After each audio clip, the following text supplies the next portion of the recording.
Assalamualaikum warahmatullahi wabarakatuh. Nama saya Anissa Zirli Rosa, NIM 1908108003. Saya akan menjelaskan pengembangan kurikulum sesuai dengan perkembangan anak. Pengembangan kurikulum PAUD harus sesuai dengan kebutuhan perkembangan anak, yang dikenal juga DAP. Hakikat DAP. Konsep DAP menurut Jackman 2012, Gordon Wayne 2011 diperkenalkan lebih dari 20 tahun lalu. DAP didasarkan pada yang pertama itu apa yang diketahui tentang perkembangan dan cara belajar anak, seperti mengetahui tentang usia dini. Yang kedua itu apa yang diketahui tentang kekuatan, minat, kebutuhan masing-masing anak dalam kelompoknya untuk dapat beradaptasi dan responsif terhadap variasi berbeda individu anak. Yang ketiga itu pengetahuan tentang konteks sosial dan budaya di mana anak-anak hidup untuk memastikan bahwa pengalaman belajar bermakna, relevan, dan menghargai partisipasi anak dalam keluarga mereka. Di dalam DAP ada 3 dimensi. Yang pertama itu kesesuaian dengan usia. Maksud dari kesesuaian dengan usia adalah praktik pendidikan yang dikembangkan berdasarkan pada teori yang menempatkan tahapan perkembangan manusia secara universal, khususnya aplikasi pada pendidikan 8 tahun pertama. Yang kedua itu kesesuaian dengan individu anak.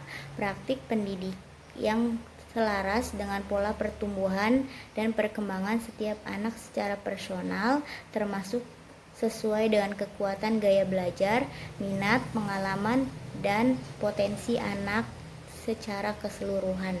Yang ketiga itu kesesuaian dengan kondisi sosial dan budaya anak, bahwa anak berasal dari keluarga dan masyarakat yang memiliki budaya masing-masing dalam kehidupannya. Ada 5 area kunci yang dapat digunakan untuk membuat keputusan dalam pengembangan kurikulum. Yang pertama itu menciptakan komunitas peduli terhadap anak. Maksudnya itu tidak memandang usia, kemampuan, jenis kelamin, ras, dan latar belakang etnis, yaitu untuk menciptakan hubungan yang harmonis. Yang kedua itu mengajar untuk memperkaya perkembangan dan belajar anak, yaitu mengajar anak usia dini dikaitkan dengan menciptakan hubungan yang mematangkan pengalaman belajar. Yang ketiga itu merancang kurikulum untuk menciptakan tujuan penting.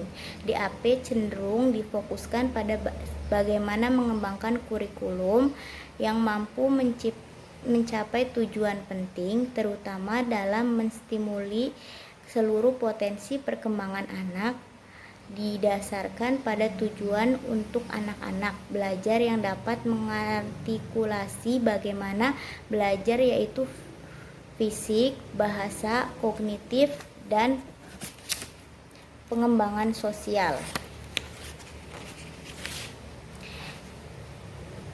emosional yang diperlukan anak. Yang keempat itu membangun hubungan timbal balik dengan keluarga anak.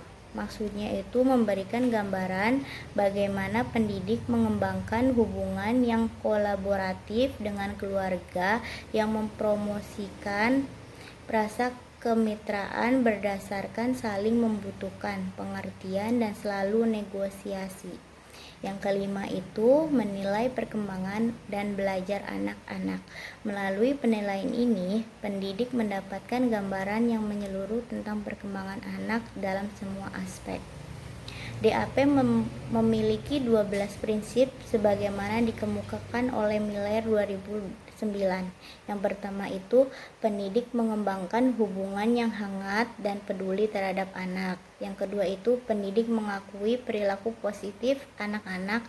Alasan dari anak-anak memperlakukan misbehavior mereka sebagai kesempatan belajar untuk membantu anak-anak belajar mengelola emosi dan perilaku mereka. Yang ketiga itu program difokuskan untuk Wolf Child yang meliputi semua aspek perkembangan anak, yaitu estetika, emosional, kognitif, bahasa, sosial, dan kebutuhan fisiknya. Yang keempat itu program melayani kebutuhan belajar semua anak. Yang kelima itu memperdaya lingkungan indoor dan outdoor yang aman dan menstimuli. Yang keenam itu anak-anak memiliki banyak kesempatan untuk belajar dan hands-on, aktivitas yang relevan dan bermakna bagi mereka. Yang ketujuh itu anak-anak adalah pengambil keputusan dalam aktivitas belajarnya. Yang kedelapan itu anak-anak memiliki banyak kesempatan untuk bermain sepanjang hari. Yang kesembilan itu pendidik intensional dalam mengajarnya. Yang kesepuluh itu aktivitas belajar diarahkan pada lebih dari satu disiplin. Yang ke-11 itu asesmen berlangsung terus-menerus sepanjang hari dan pengarah pada semua domain perkembangan. Yang ke-12 itu pendidik membangun hubungan dua arah positif dengan keluarga dan anak-anak. Menurut NAGYC terdapat 12 prinsip kunci perkembangan dan belajar anak yang menjadi acuan implementasi DAP. Yang pertama itu domain perkembangan anak meliputi fisik, sosial, emosional, dan kognitif yang saling berkaitan satu sama lain. Yang kedua itu perkembangan terjadi dalam urutan relatif teratur dengan membangun kemampuan, keterampilan, dan pengetahuan yang diperoleh. Yang ketiga itu proses perkembangan dari anak yang satu dengan anak yang lain pada umumnya. Yang keempat itu pengalaman awal memiliki efek kumulatif yang baik dan tertunda pada perkembangan individu anak. Periode optimal diwujudkan melalui jenis pengembangan dan pembelajaran tertentu. Yang kelima itu hasil perkembangan terdapat prediksi ke arah organisasi dan internalisasi yang lebih kompleks. Yang keenam itu perkembangan dan belajar terjadi dengan baik jika dipengaruhi oleh berbagai konteks sosial dan budaya. Yang ketujuh itu anak sebagai pembelajaran yang aktif, pengalaman fisik dan sosial secara langsung dan alami dalam menstramilisikan pengetahuannya dapat konstruk sendiri pemahaman dunia sekitar mereka. Yang kedelapan itu perkembangan belajar hasil dari interaksi individu anak dengan lingkungan yang meliputi dunia fisik, sosial, dan kehidupan anak. Terima kasih. Wassalamualaikum warahmatullahi wabarakatuh.